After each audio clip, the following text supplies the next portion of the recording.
So Robin, ikaw na munang mag-introduce or magkwento.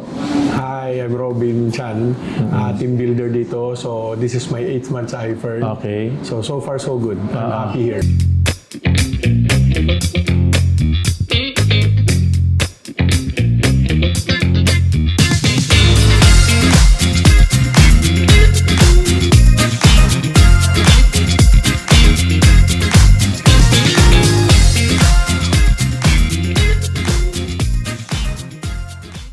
Kita naman sa itsura, no? 8 months, naka-Rolex, naka-Chedeng, di ba? Iba, no? Ano yung naging career mo since you graduated from college? Okay, so right after graduation, yung team na kumuha sa akin, doon ako nag-work. Okay. So Unity Marketing, yung EMAIR. So anong trabaho mo doon when you started? Una, encoder. Encoder, okay. Tapos after that, siguro after 2 years, lumipat ako sa Metrobank Group. So inassign nila ako sa warehouse. Okay. What was next? Since I lived in Quezon City, so may garage kami doon, naglagay ako ng bulaluhan. Okay, so after the bulaluhan, what was next? Pumasok yung scrap metal. Okay, scrap metal. Bakit mo na naisip na pumasok pa sa iFern, na comfortable ka naman dun sa scrap business, tong mga sideline mo, ba't ka pa napasok sa iFern? Kasi yung una, yung sa ano ko kasi sa scrap metal, yung tumagal kasi work from home na. So ang trabaho ko nun is disbursement pala. So lagi ako sa bahay. So parang you have a lot of time on your hands. Marami, Okay. So nung na-meet ko si Carly, so binanggit niya. So sabi ko, di ba alam classmate ko yung owner niya. Dati may furniture na kami. So si Carly, nakilala mo lang ba sa Facebook? Social media. Social Kasi media lang? nagbabanda siya eh. Okay. So nagbabanda siya. So parang kunyari, nag-like ka, nag-comment ka, tapos chinat ka niya, ganon. Parang gano'n nag-meet. Ganon lang. Okay, so you tell us about your journey after you joined. So nung nag-join ako, actually one package mo na binili. Yes. So nung nakita ko na ginamit ko muna yung product. Yes. So one of the products na meron si iFern, si Fernflex. So ang tagal ko na hindi nagbabasketball. So mga ilang years na. Kasi sumasakit yung sakit na ng tuhod, no? Okay. Pagka naglaro, isang set, pag-upo, hindi na makatayo. Yes. Sobrang bugbog. Kasi, just to share, talagang super basketball player to, di ba? Lahat ng liga kasali to, lahat ng mga alumni. Tapos dati, every Sunday, nagkikita kami. So, huminto ka na pala dahil masakit na yung mga Okay. So, yun, nung naging effective yung Fernflex sa'yo, what happened then? Nag-add ako ng account. Nag-7 accounts ako. So, naisip ko, pwedeng gawing negosyo. Yes. So, nung nagbayad ako ng extra, dagdag ako ng 6 accounts, medyo umaray ako konti. So, sabi ko, hindi ko papayag na hindi ko mababawi ito. Kasi namuhunan ka na ng mas malaki, gusto mo na makabawi. Dati, parang wala, pakisama lang. Di ba?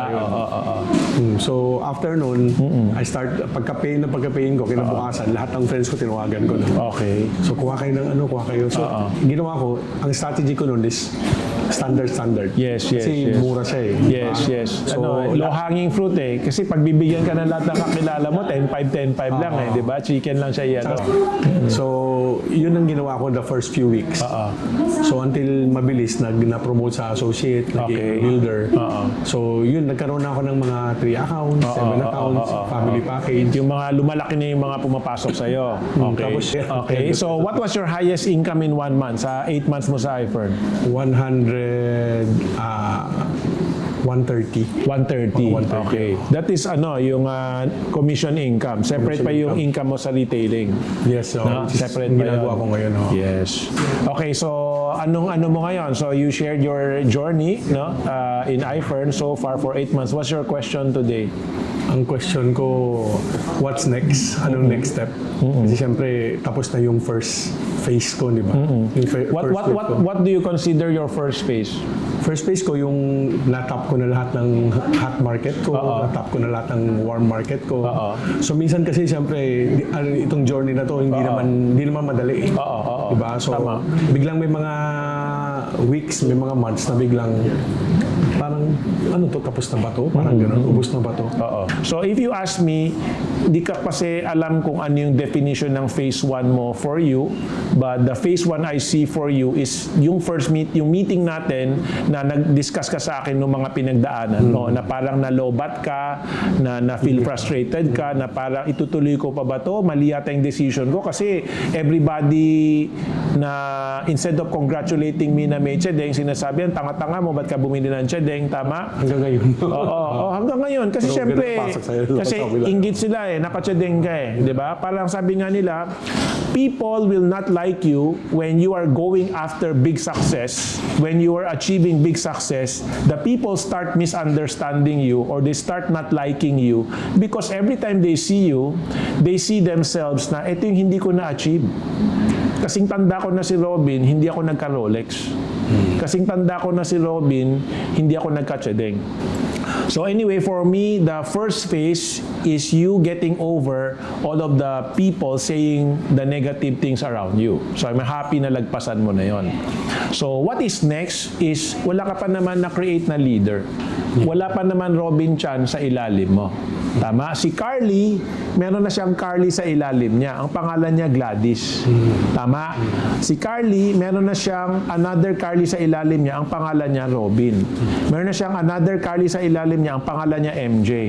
No? Si MJ, Presidential Director na. Si Gladys, pretty soon candidate for Presidential Director. So you are leaders that are moving and operating on your own. No? Si Gladys nasa Abu Dhabi, she's operating on her own. Ngayon kasama na niya yung mister niya para magkasama sila doon. Si MJ, taga Tacloban, no? Ngayon, nandito na, they move to Manila, they want to create a network here also. They are working and operating on their own.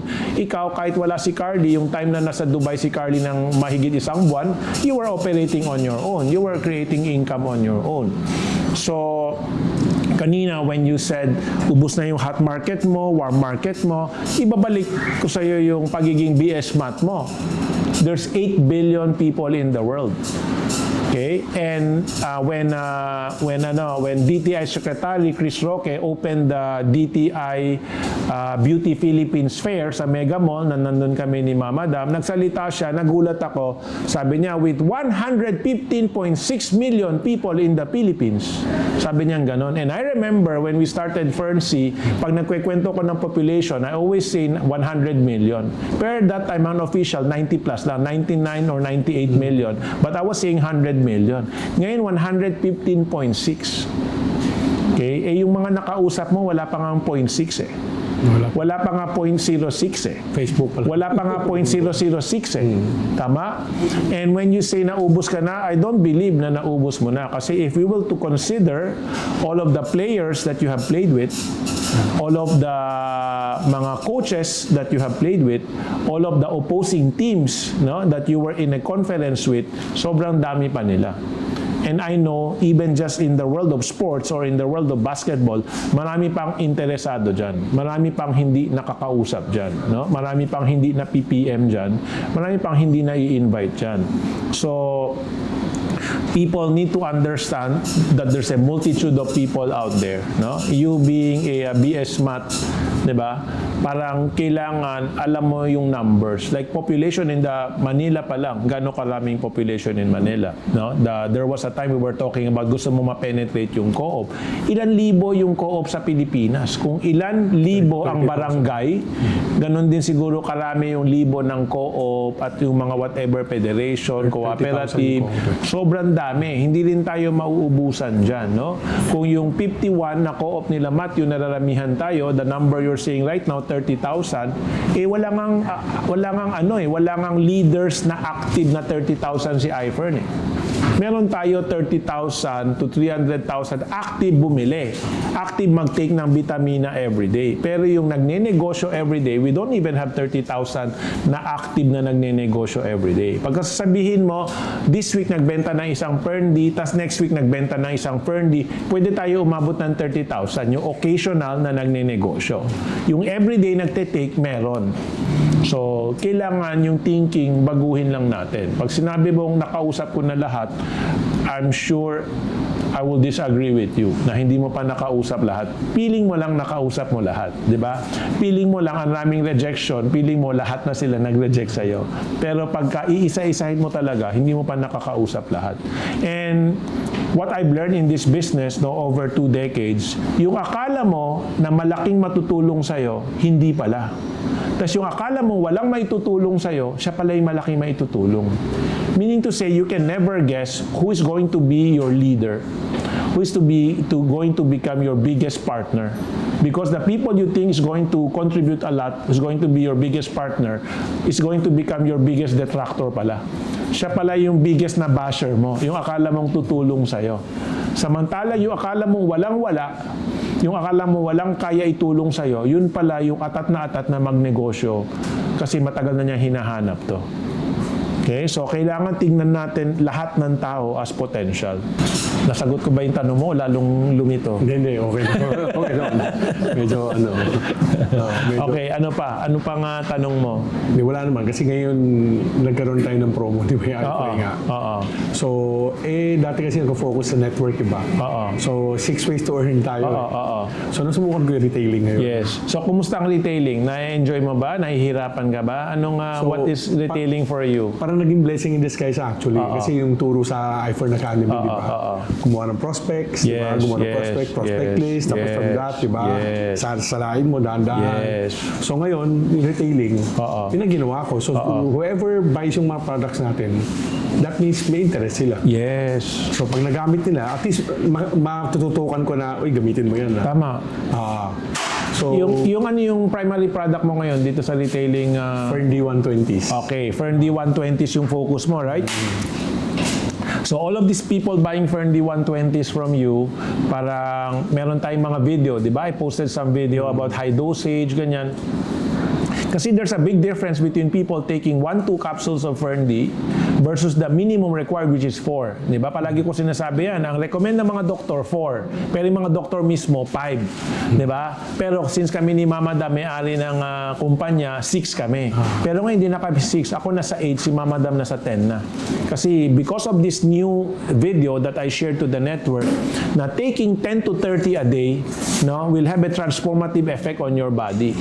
So kaya nagbibigay ako ng 10 ngayon kay Madam. Gusto ko makita ko ano magiging epekto. No, kasi supposed to be it's going to help in your whole body.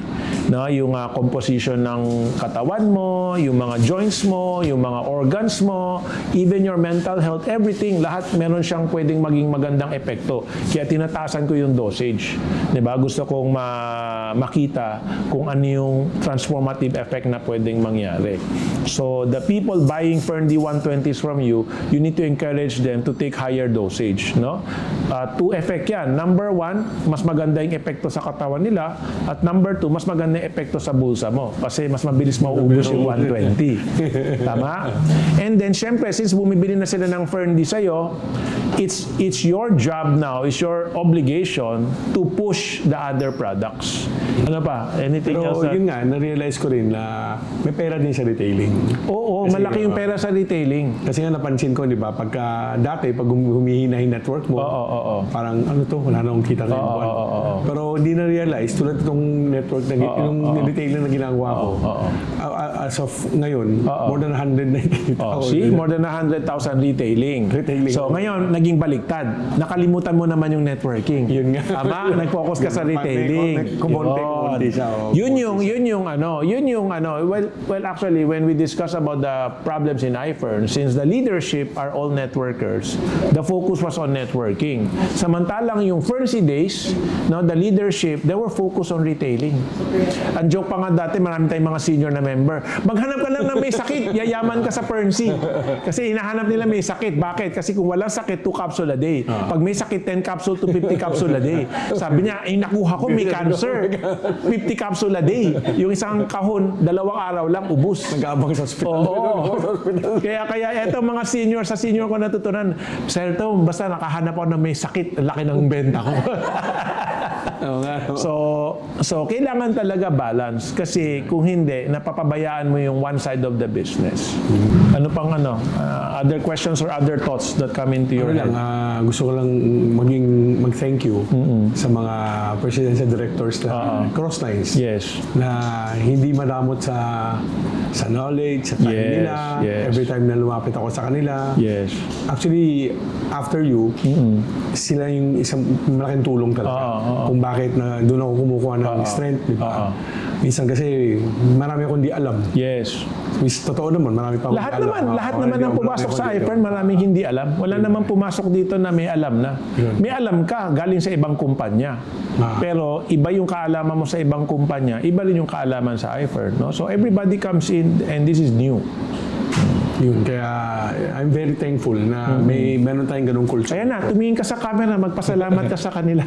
Shout out mo sila. President sa directors, saka kahit ng DPD, kahit ang mga naging classmate ko sa iFern Academy, being a part of the Mercedes-Benz Club, no, gave me the opportunity to work closely Yes. with the people, more successful than I am, di ba? Yes. So, pag magkasama kami, and thankfully, happy group kami, tight-knit.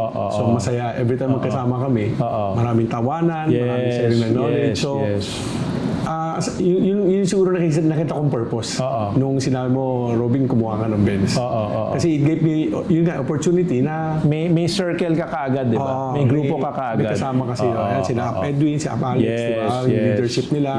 So, nakabuild kasi sila ng isang group na tight.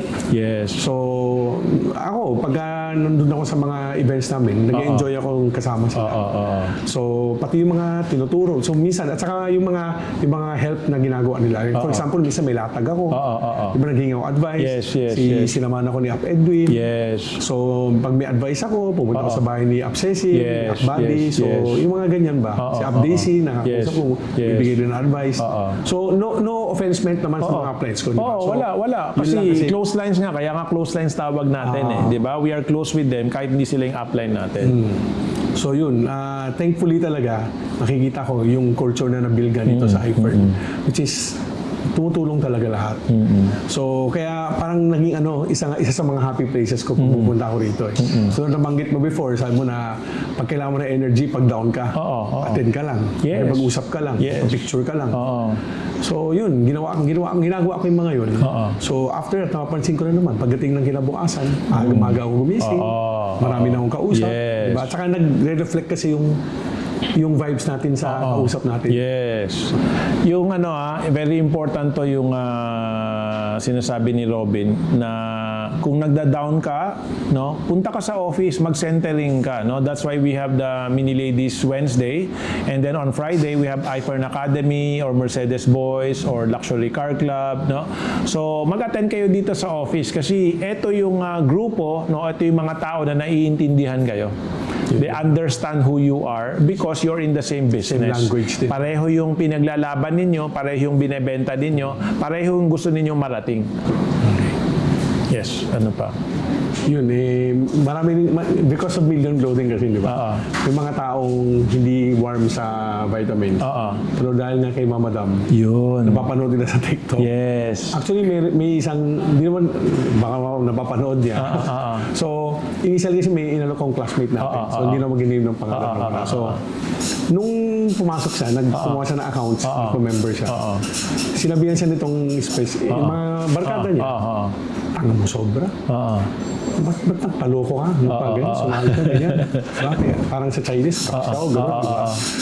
So inisip ko, nagkaroon ako ng impression dun na people around him. Negative. So nung nag-start ako nitong natin, yung ginawa ko sa iFly, isa siya sa mga PNM ko. Walang prejudice, walang hindi ko inisip na ganun. Bumili siya. Tapos aside from that, nung hindi nag-deliver sa office, nagkakwentuhan kami. Sabi niya, ako, gusto ko ma-meet si Mama Dam. Sabi niya, yung Million Glow niya. Sabi niya, kuha mo ako, order mo ako. So, dinaran ko siya yung next punta ko, nagdala ako ng Million Glow. Bumili siya. Binigyan ko ng baso ni Mama Dam. Know your worth, know your worth. Know your worth. So, tuwa siya ngayon, talagang umu-order siya ngayon. Isa ngayon, kinukulit ito. Una, dalawa lang kukunin. Tapos ngayon, 6 na kukunin niya. Kaso wala tayong stock ng strawberry. So, yung Fatbuster, magkakaroon na. Pa-deliver na yung manufacturer. Yung Fatbuster kasi effective raw sa kanya. Yes. Kahit si Madam, nakita mo, sexy. Sabi niya, nawala yung nasuppress yung appetite ko. Sabi niya, effective. So, ito nga, message ka ngayon. For one that I thought was very negative. Negative. Sinabi pa niya sa akin, sorry, na sabi hindi, kaya naman ayaw ko pa mag-network kasi busy ako sa branches ko, kasi sa banking industry siya. So, malaki responsibility niya. Pero sabi niya, I'm about to retire. Diba? So, pag-retire ko, usap tayo. So, parang ganyan. So, hindi pala siya close-minded as I thought na ganyan siya. Well, turuan kita ng script. So, sabi niya, it's not that I'm negative, it's just that I'm busy, right? So, sabihin mo, pumosisyon ka lang. Sinabi ko. Tama? So, magpwesto ka lang dito, tapos yung mga ibang classmate natin na papasok, lalagay ko sa ilalim mo. So, habang hindi ka pa retired, habang busy ka pa, nalalagyan ko na yung kabila mo. Para pag active ka na, tatrabaho ka na, kabila na tatrabahuin mo. So, yun yung sasabihin mo. Pumosisyon ka muna kasi anyway, gagamitin mo rin naman yung product. Hindi naman hanggang hindi ka pa retired, hindi mo kailangan ng vitamina. Tama? Mas kailangan nga niya yung vitamina kasi stressful yung trabaho niya, di ba? So, sabi mo, pumosisyon ka lang muna. So, right now, for me, the Christmas season that's approaching is a great, reason to buy. Na huwag ka na mag-isip ng regalo mo sa Christmas. Ito makukuha mo sa package, i-repack mo na lang. Diba? Repack mo, yan yung regalo mo, vitamina. No? Give the gift of good health. Tapos, after people try it and it's effective, next year, uy, ang ganda ng vitamina binili mo. Ay, negosyo ko yan bago. Gusto mo bumili? Tama? So, yun. Pagka sinabi niya busy, okay lang, pumosisyon ka muna. Get the products, take it, put your position there, and then the other classmates that I have or other friends you will refer to me, lagay natin sa ilalim. Ako magtatrabaho habang busy ka. Diba? Pagka nag-retire ka na, start mo na siya. O yun, kabila nang tatrabahuin mo. Meron ka ng kabila. Diba? Correct. Walang basta if you know the right answer, there is no rejection.